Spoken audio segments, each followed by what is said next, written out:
হিজরত ইতিহাসের গণ্ডি পেরিয়ে আত্মিক উত্তরণের পথে এক চিরন্তন যাত্রা।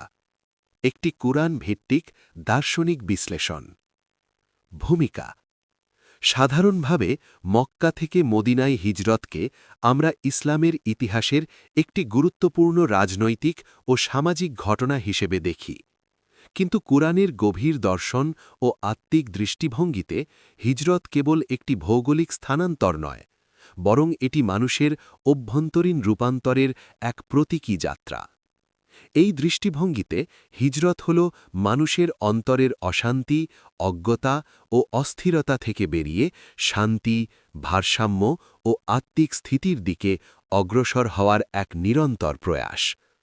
কুরআন ঘোষণা করে, নিশ্চয়ই আল্লাহ কোনো জাতির অবস্থা পরিবর্তন করেন না যতক্ষণ না তারা নিজেদের ভেতরের অবস্থার পরিবর্তন করে।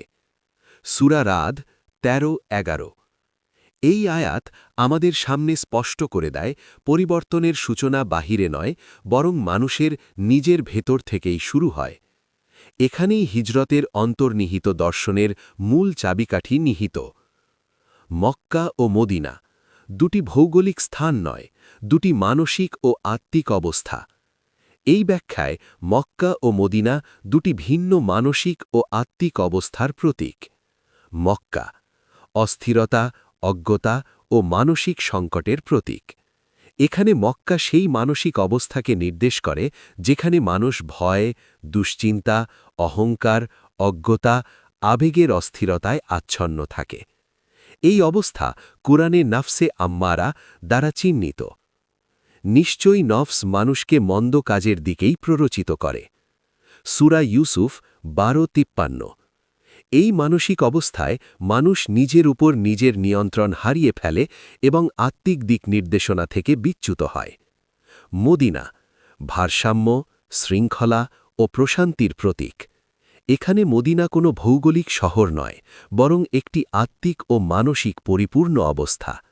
মদিনা শব্দটির মূল অর্থ শৃঙ্খলা, নিয়ন্ত্রণ, ভারসাম্য ও আত্মসমর্পণ।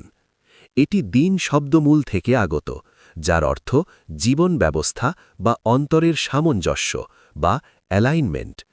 এই অবস্থায় মানুষ পৌঁছলে তার অন্তরে জন্ম নেয় মানসিক প্রশান্তি, আত্মিক স্থিতি, নৈতিক ভারসাম্য, বিবেকের পূর্ণ বিকাশ।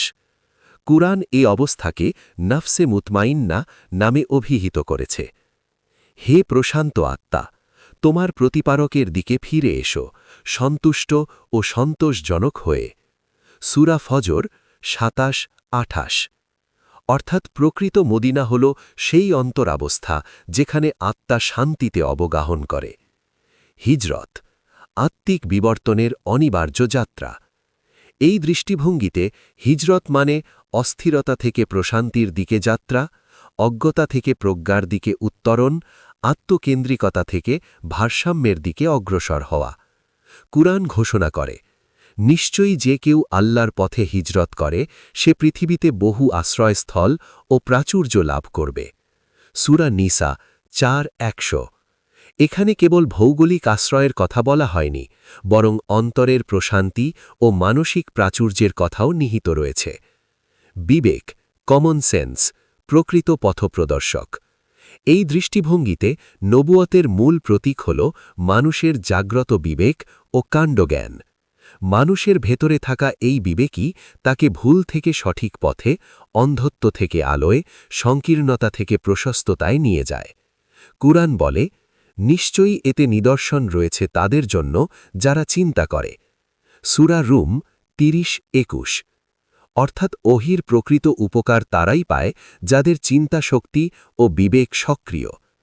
এই বিবেক জাগ্রত হলেই মানুষ নিজ ভেতরের মক্কা থেকে বেরিয়ে আত্মিক মদিনার দিকে হিজরত করতে সক্ষম হয়। আবু লাহাব ও আবু জাহেল মানুষের ভেতরের দুই নেতিবাচক সত্তা। এই দর্শনে ঐতিহাসিক চরিত্রগুলোকেও মানসিক প্রতীক হিসেবে ব্যাখ্যা করা হয়েছে। আবু লাহাব ক্রোধ ও অহংকারের প্রতীক। আবু জাহেল অজ্ঞতা ও বোধহীনতার প্রতীক। যেখানে ক্রোধ ও অজ্ঞতা রাজত্ব করে সেখানে শান্তি থাকতে পারে না। তাই বলা হয়েছে, মদিনায় আবু লাহাব ও আবু জাহেলের কোনো স্থান নেই। অর্থাৎ আত্মিক প্রশান্তির রাজ্যে অহংকার, হিংসা, অজ্ঞতা, হঠার্কিতা এই উপাদানগুলি টিকে থাকতে পারে না। ইসলাম বাহিরের পরিচয় নয়, অন্তরের প্রশান্তি, ভারসাম্য ও সামঞ্জস্যপূর্ণ জীবন ব্যবস্থা। কুরআন বলে, আল্লাহর স্মরণেই অন্তর প্রশান্ত হয়। সূরা রাদ ১৩-২৮। এই প্রশান্তি হল প্রকৃত ইসলাম, যাকে পৃথিবীর নানা সংস্কৃতিতে বলা হয় শান্তি, শান্তি, শালোম অথবা ইসলাম। উপসংহার: হিজরত তাই কেবল ইতিহাসের একটি অধ্যায় নয়, বরং এটি প্রত্যেক মানুষের জীবনের এক চলমান আত্মিক প্রক্রিয়া। প্রতিদিন মানুষ তার ভেতরের মক্কা থেকে মদিনার দিকে যাত্রা করে। যখন সে অস্থিরতা ত্যাগ করে, শান্তিকে বেছে নেয়, অজ্ঞতা পরিহার করে, প্রজ্ঞাকে গ্রহণ করে এবং অহংকার ছেড়ে ভারসাম্যের দিকে অগ্রসর হয়। প্রকৃত হিজরত তখনই সম্পন্ন হয় যখন মানুষ নিজের অন্তরে শান্তির রাজ্য প্রতিষ্ঠা করতে পারে।